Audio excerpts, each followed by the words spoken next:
All right, this will be Exodus part 6. Exodus part 6.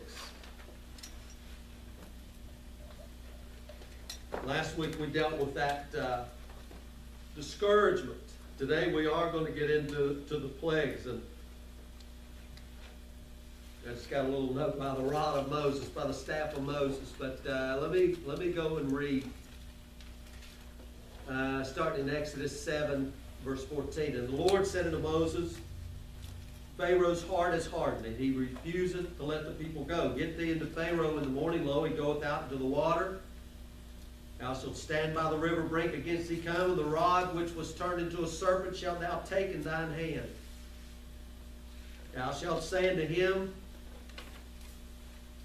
The Lord God of the Hebrews has sent me unto thee, saying, Let my people go, that they may serve me in the wilderness. And behold, hitherto thou wouldest not hear. Thus saith the Lord, in this thou shalt know that I am the Lord. Behold, I will smite with the rod that is in mine hand. Upon the waters which are in the river they shall be turned to blood, and the fish that's in the river shall die. The river shall stink, and the Egyptians shall loathe to drink of the water of the river. And the Lord spake unto Moses, saying to Aaron, Take thy rod and stretch out thine hand upon the waters of Egypt, upon their streams, upon their rivers, upon their ponds, upon their pools of water, that they may become blood, that there may be blood throughout all the land of Egypt, both in the vessels of wood, the vessels of stone. Moses and Aaron did so, and the Lord commanded. He lifted up the rod and smote the waters that were in the river in the sight of Pharaoh, and in the sight of his servants, and all the waters that were in the river were turned to blood, and the fish that was in the river died, and the river stank, and the Egyptians could not drink the water of the river, and there was blood throughout all the land of Egypt. This is the first plague, or the first miracle. And we said a few weeks ago, this probably began about the end of May, the 1st of June, because of the Nile would be rising. Now you know the Nile was their only source of water.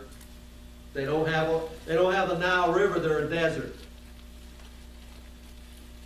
They had all these canals, we discussed, to water their land. They depended on the Nile. Everything that grew there depended on the Nile. They worshiped the Nile.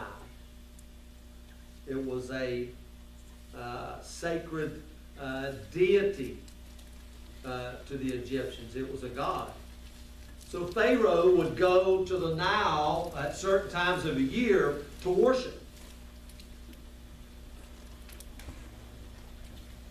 And you remember Pharaoh's also the high priest of Egypt. So he would go on behalf, that's what a priest does, going on behalf. He would be going on behalf of all Egypt down to the water, down to Egypt, to worship the Nile. The Nile, it was their fertility god. It gave them life. I want you to get this picture here now.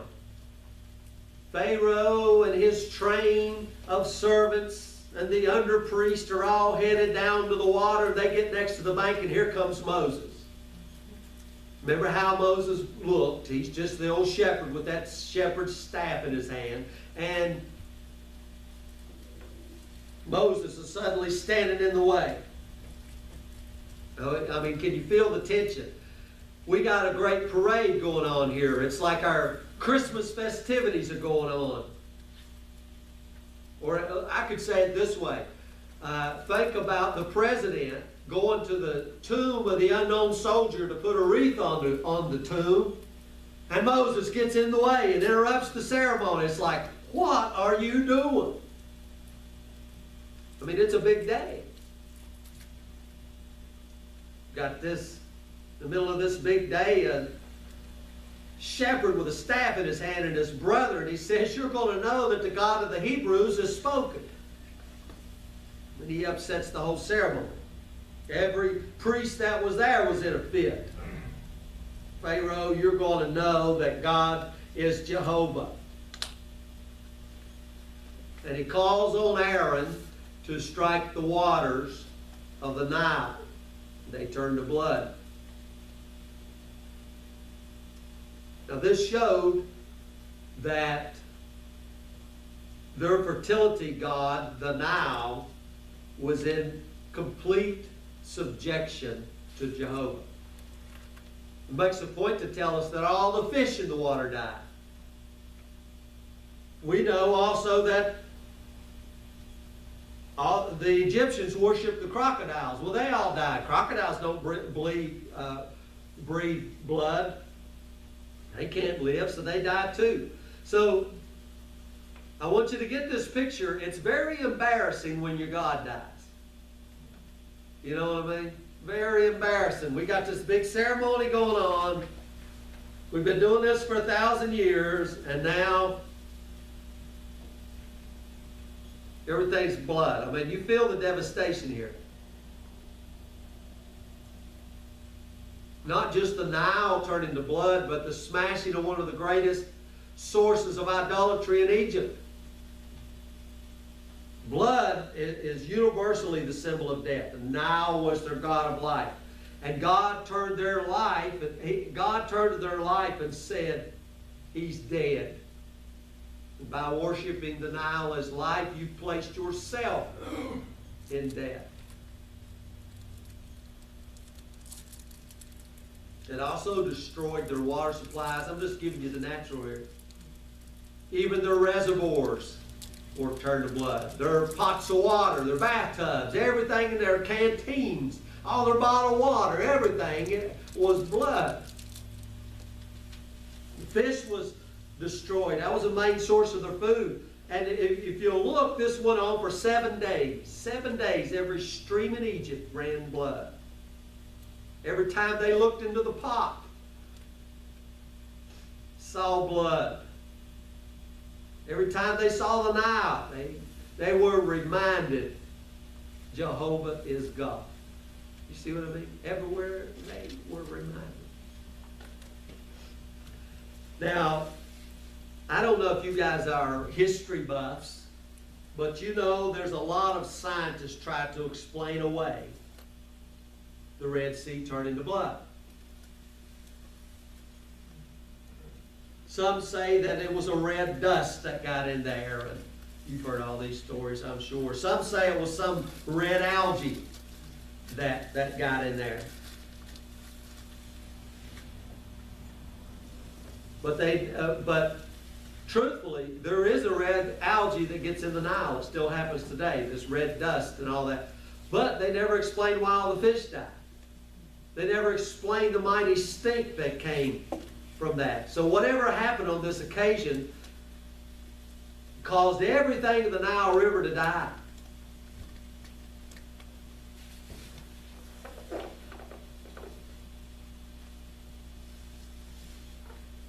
And I'm just going to give you verse 22. And the magicians of Egypt did so with their enchantments. Pharaoh's heart was hardened, neither did he hearken unto them as the Lord had said.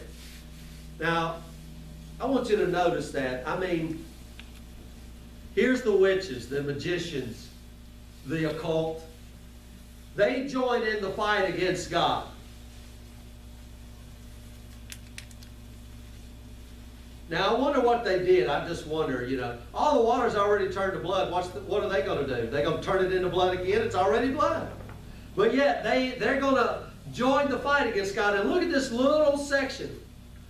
Neither did he hearken unto them. This is Pharaoh. Pharaoh didn't give it any concern. You see what I mean? He just played it off, went about his business. Big deal. No big deal. Pharaoh's not even concerned over this. Remember, who is the Lord your God that I should obey? I mean, turn the waters to blood, who cares? He's not even paying any attention. So a week has passed.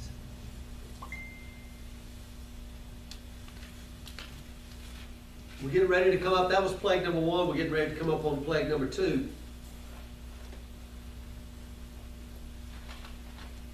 I'm in chapter 8, verse 1. The Lord spake to Moses, go to Pharaoh, saying to him, Thus saith the Lord, let my people go, that they may serve me. And if thou refuse to let them go, I will smite all the borders with frogs. Notice he warned Pharaoh ahead of time. There's a warning. Let my people go. If not, here comes frogs.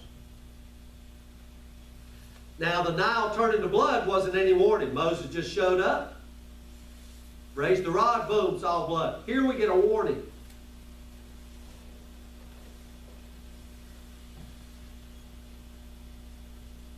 And there's a good reason for it. See, the plague of frogs. Frogs were not uncommon to plague Egypt.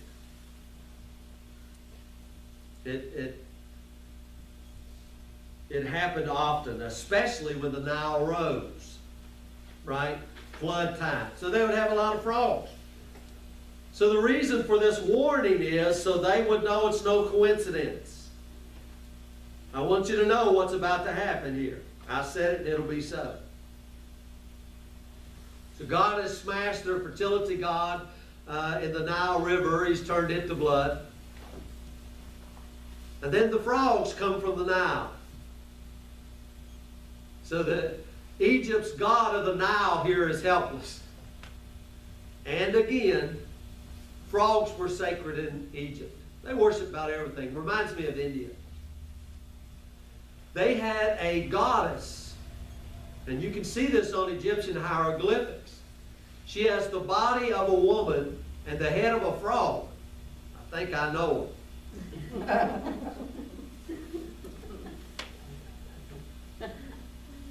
her. Her name was, and I don't know how to say this, H-E-K-T, Hekt. Okay. Hekt. Yeah. H-E-K-T. I'll give it to you. Now, this goddess was a second class. She was second class.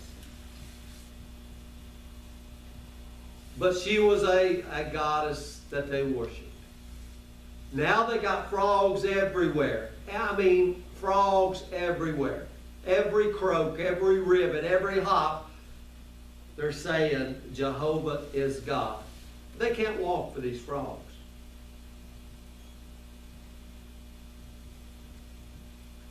I'm in verse 3. And the river shall bring forth frogs abundantly, which shall go up and come into thy house. Can you imagine that? These frogs are going to come out of the water and just hop right into your house. They're on a mission to get inside of your house. And not only inside the house, they're going to come in your bedroom. And into the house of thy servants and upon the people. You know, most of the times, like I'll come in sometimes and there'll be a little frog out in the driveway. And these frogs always jump away from you. You know, you ever try to catch a frog? Not these frogs. These frogs are coming at you. That's what he's saying. These frogs are going to be chasing you. You're going to be chased by a frog. They're going to come into your ovens, into your kneading troughs, and the frogs shall come upon thee and upon thy people, upon thy servants. The Lord spake unto Moses, saying to Aaron, stretch forth thine hand with thy rod over the streams, over the rivers, over the ponds, and cause the frogs to come up upon the land. You know, in verse 7 he did it. Here comes the frogs. Verse 6, here comes the frogs. Verse 7, and the magicians did so with their enchantments and brought up the frogs. I mean, think about what they're doing. There's already enough frogs. They made the water more bloody, I guess. And now we got billions of frogs, so the magicians come up and says, we're going to do something to show you we're God. We're going to make more frogs too. I mean, I would think I'm going to make something that eats frogs. I mean, you know, this is really, the logic here is stupid. Verse 8 and 9, Pharaoh called for Moses and Aaron and said, entreat the Lord that he may take away the frogs from me and from my people, and I will let the people go, that they may do sacrifice unto the Lord. Moses said unto Pharaoh, glory over me. When shall I entreat thee, and for thy servants, and for thy people, to destroy the frogs from the house, from thy houses, that they may remain in the river only? You see what he's asking right here? He's telling Pharaoh, God says the honor's yours. God is saying, Pharaoh, the honor's yours. You tell me when you want the frogs to leave, and they'll be gone. God gives you the honor. You want the frogs to go? You say it, they'll be gone. Here's the classic Christian answer. Tomorrow. Tomorrow. And that's what he says. And he said, tomorrow. Verse 10. Be it according to thy word. I mean, haven't you had enough? It's almost we can't believe now. It's like, well, how much longer do you want to be sick? Well, if you'll heal me tomorrow, that'd be good. You know, I'll sit here in this putrid pain one more night. I'll sleep with the frogs one more night, is what he says. I'll sleep with the frogs one more night. How stupid. Skip down to verse 16. And the Lord said unto Moses, say unto Aaron, stretch out thy rod and smite the dust of the land, that it may become lice throughout all the land of Egypt. No warning this time. Now this lice, it's either lice or gnats or whatever. I don't know about you guys, but I did a little time in this little place called Parris Island, South Carolina, and they got these little old gnats down there. They call them sand fleas. They're monsters. They really are. You can't see them. You can't hardly hear them buzzing, but that thing will get down in your ear and drive you crazy. Up your nose, in your eyes. And they just bite. And I mean, there's swarms of these things. Swarms of these things biting and gnawing. Lice, gnats, all over these people. Now the Egyptians, there are very clean, hygienic people. The most of the world at this time. You see the pictures. They shaved their heads. They shaved their bodies. They washed and washed and washed. The priest approached the altars in all white linen. If the priest was unshaven, he couldn't approach the altar. If there was any dirt on his clothes, couldn't approach the altar. Now what's happening? Every priest, every person is unclean. They got little blood things. We could tell when we was in South Carolina, you had these little blood things all over your socks and t-shirts where they would bite through you. So you would have these little blood circles, you know. It's like, you know, you're shaving, you nick yourself, and you got little blood circles here and there and everywhere. You'd have them all over you. Especially you got a shaved head, they'd be all over your head.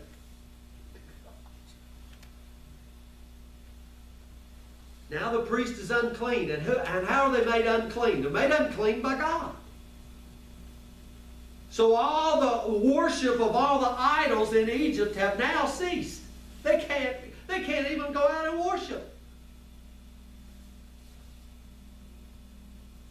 The Egyptians also worshiped the earth as a god. Gave them their food. And what did Aaron do? He smoked the dust. Smote the earth. God has shown him that he can turn even the dust into his own purpose and bring about his judgment.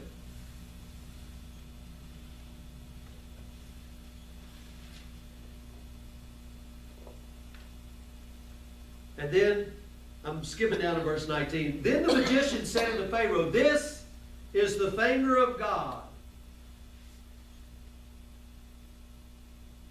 Now, why did they say that? Verse 18, they tried this, you know. Here they're out there, they're going to mock him or mimic what he does with the water to blood. You know, they've made their rods a serpent just like Moses did. And they've come out here working on the frogs and all this. But with this lice deal, they can't do this. And they say, this is the finger of God. Now, in your King James Bible there, the word God is capitalized. But it ought not be. Because he's not saying this is the finger of Jehovah. They're saying it's some God. We don't know which God it is. You see what I mean? A little g. Surely it's a finger of a God that we don't know.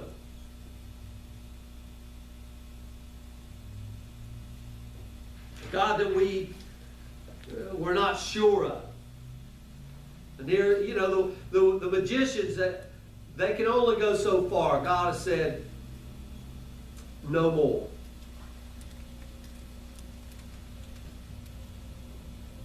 All up to this point, Pharaoh's telling Moses, you represent one God, we represent another.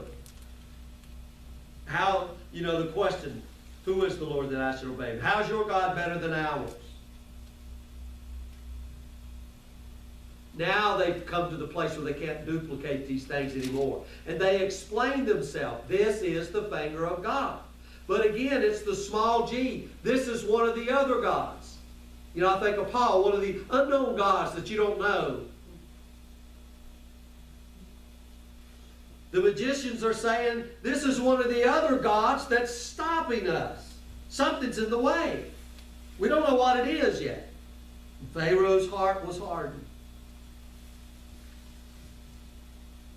So that's the first 3 plagues. Remember when we said there was 3 sets of 3? The first 3. So we got the rivers of blood, we got the frogs, and we got the lice. So now we're going to move to the second set.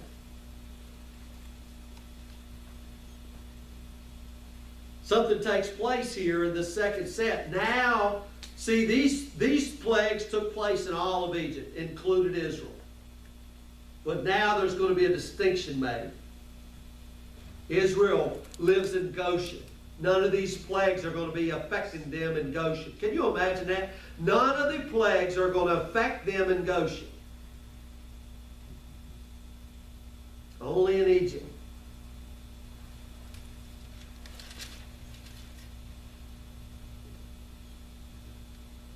Remember the witches say, we can't do this. There's another God at work.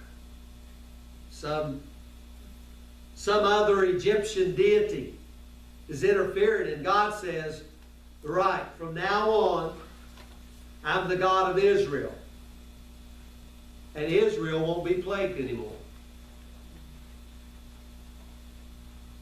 So the witches got their answer. It's not just a little g God of Egypt, but specifically the Lord God of the Hebrews have done this. So the next 3 plagues are saying God, who has been proven to be God, even among the Israelites, now is proved specifically to be also ruler in Egypt. So,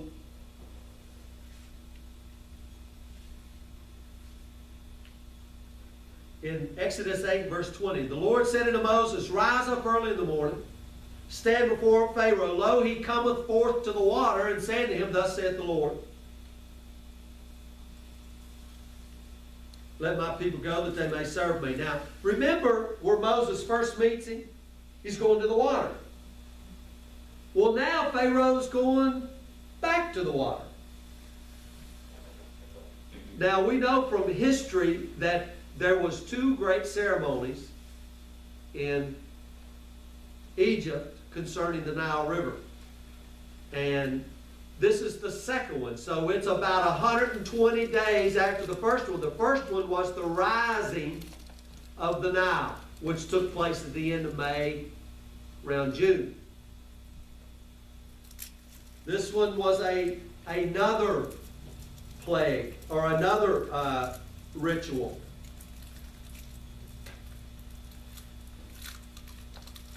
And just as a side note, you can go to Psalms. Let me just go over there here real quick. Psalm 78. And this kind of gives you these plagues. Psalms 78, 42 to 51. They remember not his hand nor the day when he delivered them from the enemy, how he had wrought his signs and his wonders in the field of Zon, and had turned their rivers into blood and their floods that they could not drink. He sent divers sorts of flies among them, which devoured them, frogs which destroyed them, gave also their increase to the caterpillar, their labor to the locust, destroyed their vines with hail, their sycamore trees with frost, gave up their cattle also into the hail of their flocks, to hot thunderbolts. cast upon them the fierceness of his anger, wrath, and indignation, and trouble by sending evil angels among them.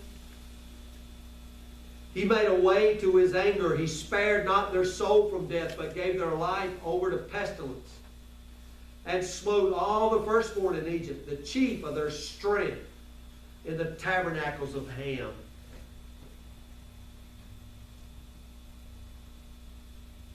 Kind of tells you a little bit more of the devastation maybe that took place, because what's about to take place here are swarms of flies that are about to come on. Now these aren't just your ordinary little house flies. I'm saying these are horse flies, buck flies, flies that bite the tire out of you. I never forget this. Every time I read this, I go back to this fly. I remember standing there in formation in the Marine Corps. It's 179 degrees. Had to be, because we're just drenched in sweat. Parris Island, South Carolina, it's hot. Our heads are shaved, we're standing there, and I remember seeing this fly. He was as big as a bumblebee from 100 yards out. And he had his mouth open, slobbering at my big shiny head. And I swear he did. He landed right on the crown of my head right there. I'll never forget it. And I mean, I just seen him coming. And he, you know, it was like I had little guys waving him in like landing a helicopter. And he landed on my head and began to eat on my head. Well, you can't move, Oak. I mean, this is Marine Corps boot camp. It ain't like you can just get him off. And this thing, I could just hear him chewing and biting. I'm telling you what, blood was running down my head. And I'm just, oh man, oh. And the dude behind me in formation felt sorry for me, so he's trying to shoo him off. He's going, trying to get him off, and I'm just going, oh, yeah. Well, after about 10 minutes of that, I didn't care if I had to run or if they killed me. I had to get that fly, and I got it. But I could just hear that fly laughing as he flew off half my back of my head where he done ate. These are the flies that was in Egypt. You got me. These are the flies that was biting through your socks, that is biting through your shirt. That's in everything you got. These are the flies that tormented them. I mean, it sounds funny, but imagine a swarm of these things. And what's worse, think of your kids. I mean, have you ever jumped to get flies or bees off your kids? Even your kids are tormented.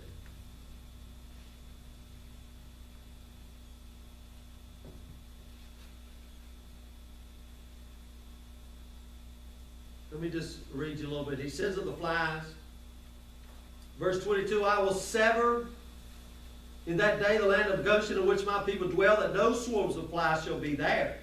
To the end thou man knowest. To this end I'm going to sever it, so that you will know I am the Lord in the midst of the earth. I want you Egyptians to know that I am the Lord hath done this. You guys know Beelzebub, who Beelzebub is, Lord of the Flies. He got his name, it was a demon god worshipped by various names, and in the New Testament Beelzebub stuck. You remember Jesus cast out devils by Beelzebub? Well, I'm going to ask you, do you know who the real Lord of the Flies is? It ain't some demon god, it's God Almighty. He's Lord of the Flies. He's the master of the flies. Just like he's the master of the hornets, and he's the master of the gnats, the master of the ducks and the birds. And in their pain, all their body is screaming out, the Lord, He is God. And you can trace this all the way up to the book of Revelation with the plagues. Revelation 9 especially. Think about verse 20. I mean, the foundation of those plagues and the visitation of the Revelation are found right here in Egypt. I mean, you can't even begin to read the book of Revelation without starting here in Exodus. You just cannot. I mean, you got to understand Exodus. Remember in Revelation, as they were tormented in their bodies and they wished to die, but they still wouldn't repent? The same principle all the way through. He's saying, as I fight God, I destroy myself, and as I destroy myself, I curse God, and all at the same time, I refuse to repent. Foolish, isn't it? So the spiral goes on. Verse 25, so Pharaoh called for Moses and Aaron and said, Go sacrifice to your God. Get out of here, go, I've had enough. Take off. Moses said, It's not me so to do, for we shall sacrifice the abomination of the Egyptians to the Lord our God. Lo, shall we sacrifice the abomination of the Egyptians before their eyes? And will they not stone us? We'll go 3 days' journey into the wilderness and sacrifice to the Lord our God as He has commanded us. Pharaoh said, I'll let you go. All y'all can go. And not only when you get out there and treat the Lord for me, pray for me too while you're out there. Whatever God you're going to worship, pray for me too. Moses said, Behold, I go out from thee, and I will entreat the Lord for the swarms of flies that they'll depart. But let not Pharaoh deal deceitfully anymore and not letting the people go to sacrifice. Now you just get the picture of this. Moses went out from Pharaoh and entreated the Lord. Have you ever noticed that the Lord did according to the word of Moses? You ever just let that sink in? But Pharaoh hardened his heart. Neither would he let the people go. Let me just get into that just a little bit. Pharaoh says, I've had enough. Go ahead and take your 3-day vacation. Go off your sacrifices. But don't set a foot outside Egypt. Moses says, now, wait a minute. That's not right. For we shall sacrifice to the Lord our God what is an abomination to the Egyptians. Now, what does that mean? Oh, it tells us what they're going to sacrifice. They wasn't going to sacrifice a lamb. They were going to sacrifice a cow. Isn't this amazing? Because later on we're going to get right back into a golden cow. So the Egyptians worshiped cows just like in India. Well, see, at this particular time, they've got no revelation of offering a lamb or a goat or none of this stuff, right? The only thing they know is the cow. Moses is saying to Pharaoh, Pharaoh, you're asking for a right. Number one, we'll be sacrificing what you guys call sacred animals. I mean, we lay a hand to a cow. You go to India and try to eat a hamburger, you're going to get in a lot of trouble. You know? We're going to get in a lot of trouble if we try to do that right here. And number two, we won't even be offering it to your gods. We're not going to be doing this on your altars to your gods. So either way, Pharaoh, it's going to be an insult to all Egypt, whatever we do. We got to get out of here. And that out of here is 3 days. And that just brings this point about the church must be a distinct entity, separate from the world. It cannot exist lost, hidden inside of the world. It has to be separate. It's got to get out. Has to. I mean, you just can't get along with the world. You just cannot. You know what I mean? We got another God.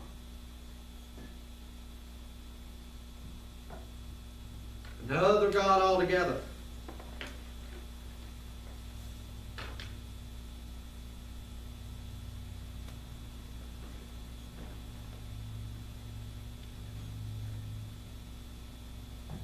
So we know what takes place right here. Moses, the flies leave. Pharaoh's heart is hardened.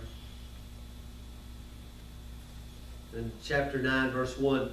Then the Lord said unto Moses, Go unto Pharaoh and tell him, Thus saith the Lord God of the Hebrews. Excuse me.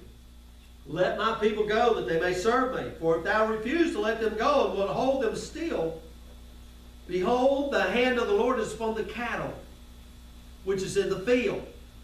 Now we'll get into that. Notice it's the cattle in the field. The cattle that wasn't in the field is spared from this plague. And upon the horses, upon the asses, upon the camels, and the oxen, and the sheep, there shall be grievous murrain.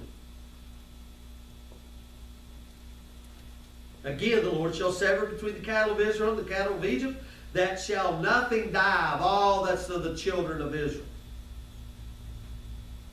Notice again, we got a warning. God is making sure Pharaoh knows it's not a coincidence. And just another side note, it's interesting. Boy, the Egyptians worshipped everything. They worshipped all the animal creation. I don't know what they ate. But specifically the bull and the ram and the goat. And out there in their fields, all their cows get sick and die. And all their rams and all their goats get sick and die. Everything is full of disease. Their gods are dropping like flies, to make a pun, all around them. God is showing them that He is Lord of all creation. If they insist on worshiping all these gods, their gods will turn into death. Now, apart from not only their religion being struck, these are also their possessions. He says, thy cattle. All those things that you own. I'm going to strike all of that. I'm going to lose it all. They're losing all their possessions because of their refusal to bow to the Lord. In verse 7, Pharaoh hardened his heart. I like how it says this. When Pharaoh said, Behold, there was not one of the cattle of the Israelites dead. Not one. Not one dead. Did you just ever think about that? Not one of the Israelites' cows are dead. The heart of Pharaoh was hardened, and he did not let the people go. The Lord said unto Moses and Aaron, Take a handful of ashes of the furnace, and let Moses sprinkle it toward heaven in the sight of Pharaoh, and it shall become small dust in the land of Egypt. It shall be a bowl breaking forth with blains upon man, upon beast, throughout all the land of Egypt. They took the ashes of the furnace, stood before Pharaoh, and Moses sprinkled it up towards heaven, and it became a bowl breaking forth with blains upon man and upon beast. The magicians couldn't stand before Moses because of the bowls, and the bowls was upon the magicians and upon all the Egyptians.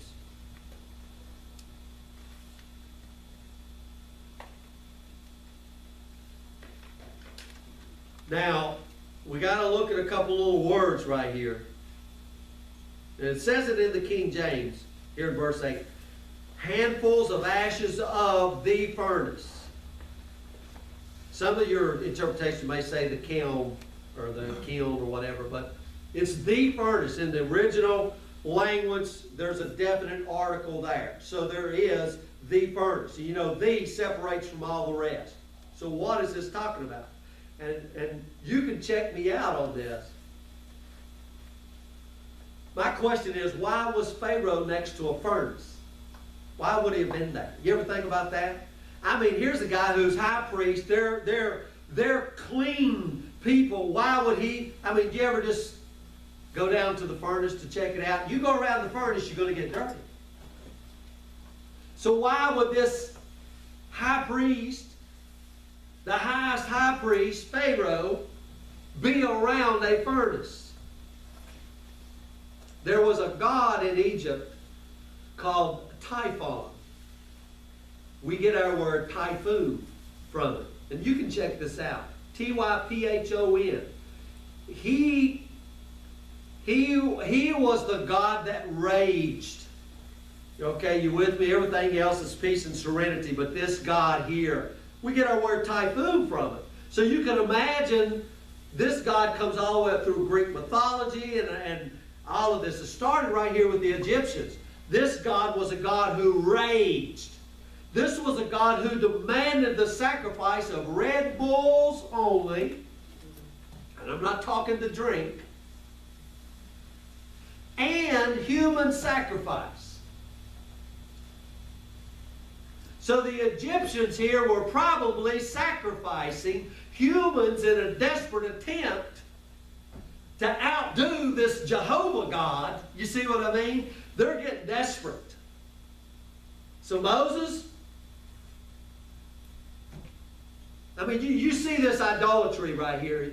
Pharaoh, you guys still can't accept that Jehovah's God. To you, he's just a little g God, one among many. And they're thinking, surely there's got to be a God in Egypt that's stronger than this Jehovah. We just ain't found him yet. It's probably Typhoon. We forgot about this one. Well, let's go sacrifice to him. Let's wake him up.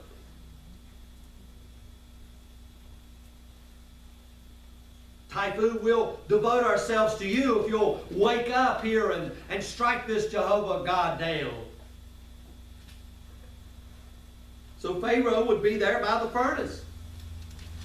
So here's Moses again interrupting his third religious ceremony. You know, we got twice down by the river, and now when they're doing another religious ceremony, Moses shows up again. He's the guy you don't want coming to your Sunday church service, you know. He's interrupted another religious festival. Grabbed the ash that was to be dedicated from the burnt sacrifice to their god Typhoon, and he throws it up in the air. Can you imagine the priest and Pharaoh just standing there watching? What is this cat doing now? I mean, what is this little dust going to do? I mean, see the water turn to blood and the dust come on them, and as it filled the air and came down on them, great balls start breaking out all over them, pain. All over the witches, the magicians couldn't stand there. I mean, nobody was spared of this but the Israelites.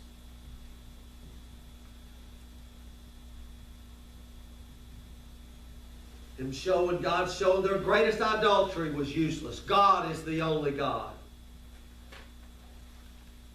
Their very bodies again began to cry out in pain, saying, "The Lord is God."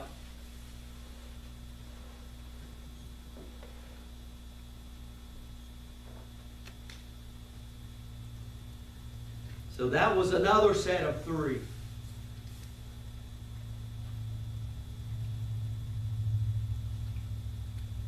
So now that brings us to our next set of three. And now God is going to show that He's God over all the earth.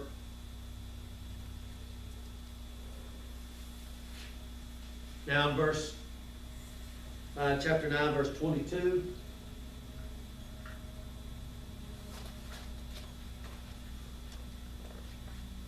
The Lord said unto Moses, "Stretch forth thine hand toward heaven, that there may be hail in the land of Egypt, and upon man, upon beast, every herb of the field throughout the land of Egypt." Moses stretched forth his rod towards heaven. The Lord sent thunder and hail and fire ran upon the ground, and the Lord rained hail upon the land of Egypt. So there was hail and fire mingled with hail, very grievous, such as there was none like it in all the land of Egypt since it became a nation. The hail smote throughout all the land of Egypt. All that was in the field, both man and beast, the hail smote every herb of the field and brake every tree of the field. Only in the land of Goshen, where the children of Israel were, there was no hail.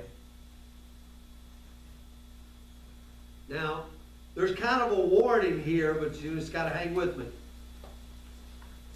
Hail and lightning and thunder, these things are pretty common. We have those around here, don't we? So it was pretty common over there. But this time, Pharaoh, it's going to come at the specific command of Moses.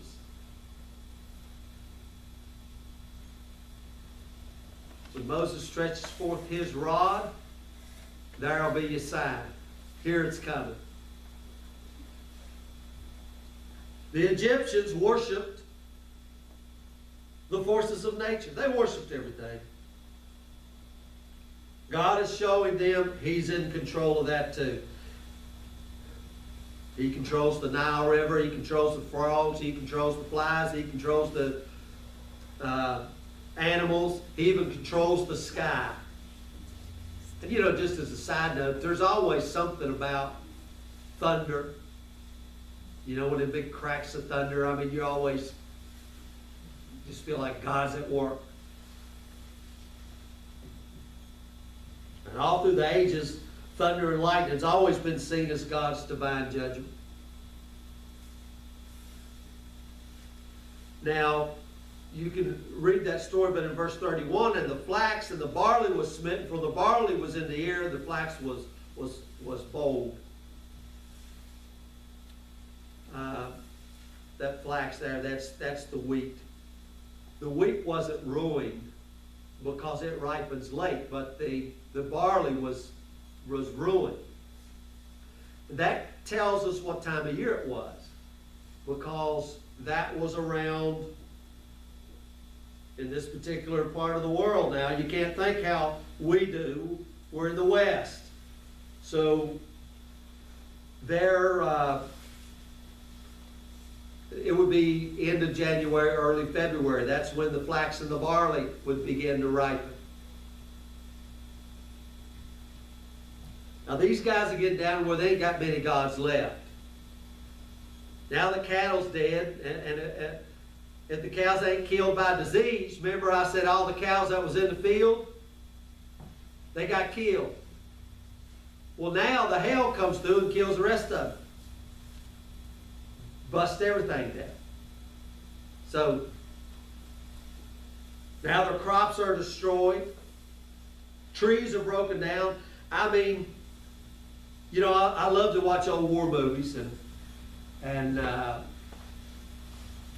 Egypt looked like a battlefield. Can you imagine that? You know, I'm always thinking of the Battle of the Bulge and just seeing pictures and how trees are blown up and just splintered. And I mean, you come into that place and you think, man, this is a war zone. This is what Egypt is looking like. See, not a shot's fired. Egypt ain't even, or Israel don't have a sword. No armies attack. Just God. And it looks like a battlefield.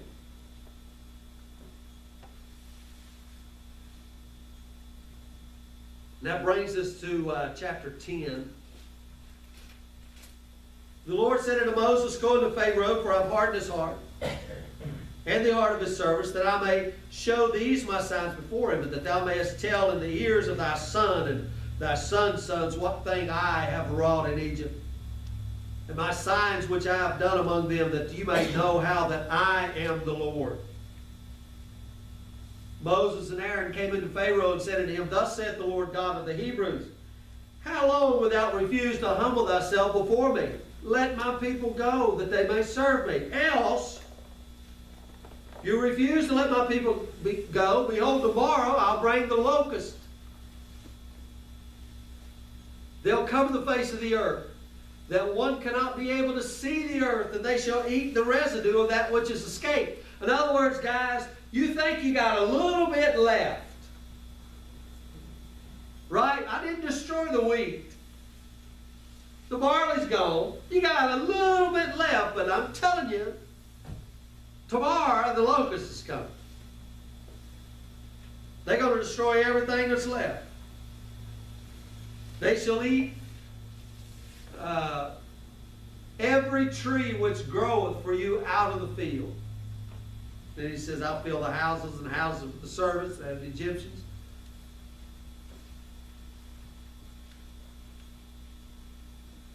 So he gives another warning here, right? Another warning. The reason he gives a warning, because locusts still come in plagues. Pharaoh, I want you to know, again, this is not a coincidence.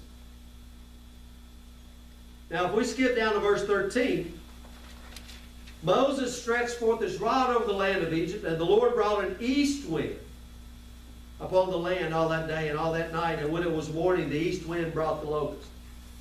Normally in Egypt, a south wind blows. You know, that nice south gentle wind that comes. This is an east wind. An east wind was something that they didn't know. God had turned the wind around. And that east wind picked up every locust and brought them all to Egypt. Every locust that was down in Arabia,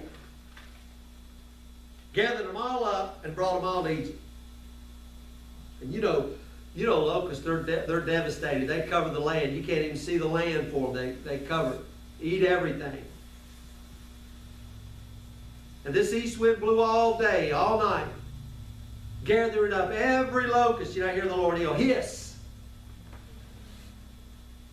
He brought that wind, got every locust to the Middle East and brought them to Egypt. Now, a lot of times, the locusts will just land on one part. This is a country I'm talking about, a nation. I'm not talking about, oh, well, the locusts got in Texas. We're glad they didn't hit Virginia. This covered the entire nation of Egypt. If you ever look on the map, Egypt's a big nation. Except for the land of Goshen.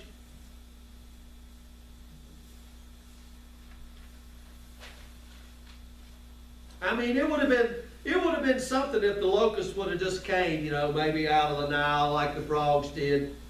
But this thing blew all day and all night in order to bring all. God ain't just here in Egypt. God reigns over there, because he went over there and got all the locusts that belonged to him.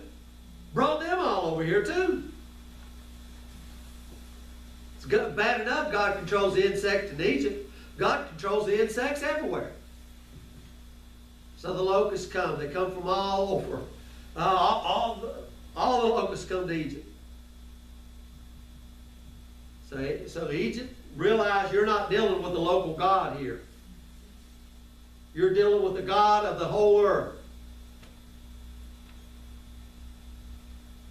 So by now, Egypt has lost everything. Anything that was green is gone. We'll skip down to verse 19. The Lord turned that mighty wind, that mighty strong wind, which took away. The Lord turned a mighty strong west wind, which took away the locusts and cast them into the Red Sea. And there remained not one locust in all the coast of Egypt.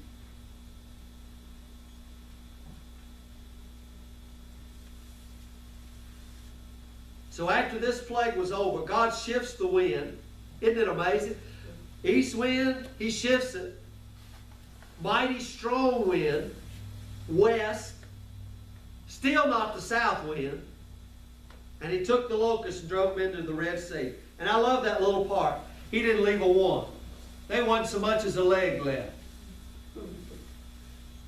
I mean, just get them little parts in the scriptures. There wasn't a one left. They're all gone. But think of the devastation that you'd be seeing.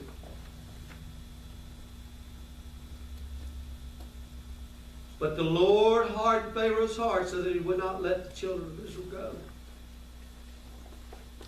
The Lord said unto Moses, stretch out thine hand towards heaven, that there may be darkness over the land of Egypt, even darkness which may be felt. Moses stretched forth his hand towards heaven, and there was thick darkness in all the land of Egypt 3 days, and they saw not one another. Neither rose any from his place for 3 days, but all the children of Israel had light in their dwellings. Now, the foremost god in Egypt was Ra. This is where Ramses get his name. We've discussed how we know that was the Pharaoh, Ramses. Ramses gets his name from Ra. Ra-Amses, which Ra was the sun god, so that name means city of the sun. Ramses, city of the sun. You know, I told you those names always meant something. Moses, drawn from the water. So Pharaoh is the god of the sun. We know what the sun is. The sun gives light. He's the most prominent god in all Egypt. Up to this point, all the gods of Egypt have been shown to be shattered, destroyed, empty. Now the finger of God points directly at Pharaoh. So you still want to be called the sun god? Still want to claim that title, huh? So the Lord's about to declare that He's the one who before the sun is powerless. God can make the sun into darkness and keep it light in Goshen. Now imagine that. I can make it dark here and light there. You think you're the sun god?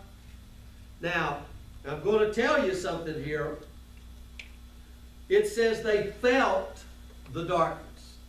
Now, I don't know if you guys ever been in the desert, but there's this phenomenon called a chamsin. C-H-A-M-S-I-N. It's a particular kind of sandstorm, particular in nature.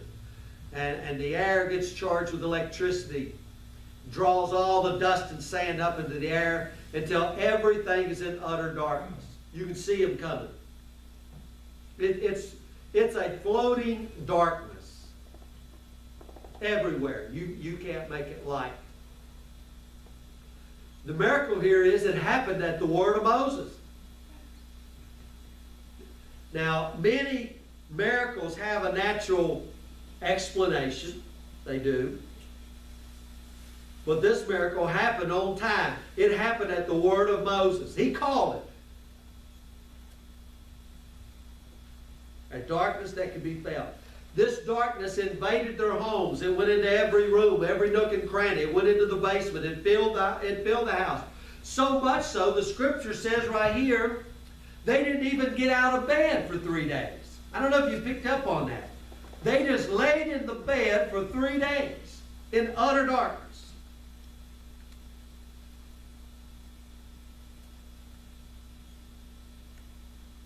Moses spoke it to show Ramses you know God at all. And so here in the darkness, the Egyptians are left alone with God. Now, just prior to this, we'll put this on hold because we've got to discuss this next week. And you'll see how it comes together. I won't have time to get into it today. But just prior to this, God told Moses to tell the people to get a lamb without blemish, put it in a certain place, and examine it for 3 days. One lamb enough for a whole family. If you had a small family, get 2 families together. Notice, now listen, I'll explain how this took place, but this took place before the darkness. So one day after they selected the lamb, each family selected a lamb, darkness fell on Egypt. Goshen was light.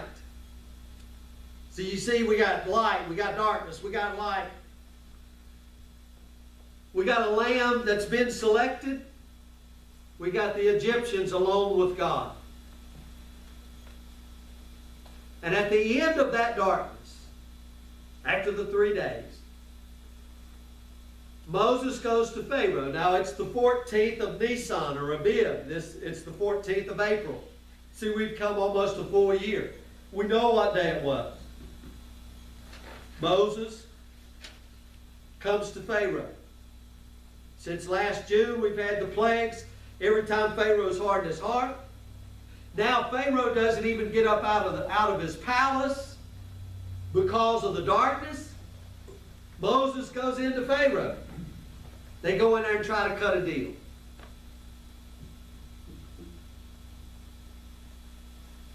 I'm going to be in verse 24 here of chapter 10. Pharaoh called to Moses and said, "Go, you serve the Lord. Only let your flocks and your herds be stayed.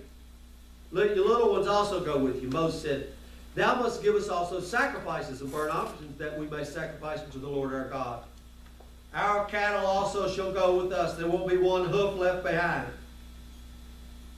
For thereof must we take to serve the Lord our God, and we know not with what we must serve the Lord until we come thither. The Lord hardened Pharaoh's heart. He would not let them go. And Pharaoh said unto thee, Get thee out from me. Take heed to thyself. Notice he's given the arrogance of this guy to give Moses warning. Take heed to thyself. See my face no more. Remember, these were like brothers that grew up. Never forget that. They were like brothers. They grew up together. You'll not see my face no more, for in the day thou seest my face, thou shalt die. Moses said, Thou hast spoken well. I will see thy face again no more. Pharaoh tells them to get out, leave your flocks behind. The reason he says that, because he knew they would come back for their possessions. All right, I'm going to hold all your stuff. You guys go do what you want to do. I know you'll come back for your stuff.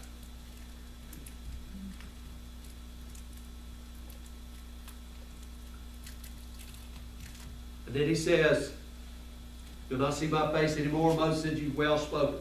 Now, let me just kind of briefly tell you where we're going to be going next week.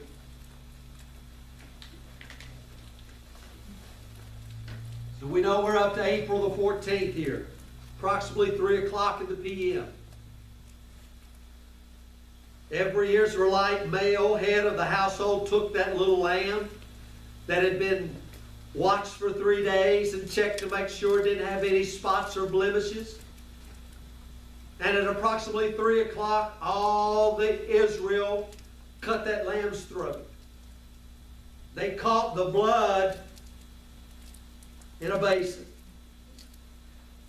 They put it on the doorpost, each side, and on the lintel. And every member of that family had to pass through that blood, through the walls of blood. Every member of the family, we could say, walked through the 2 walls of the blood covenant with Jehovah. How is that? He's in the blood. Life is in the blood. We're walking through with God. They sat down and ate the lamb, which they later called the Passover meal. They didn't know what it was. And they sat down to eat with their walking shoes on, their loins girt about, suitcases packed, staff in their hand. And they did it in faith that God had said before the morning time, for the morning light you'll be out of Egypt. And we know at the stroke of midnight, the firstborn of Egypt died. And the very cry of Egypt went up, and Israel went out before dawn, delivered at Passover, and not a dog even barked. And I will quit.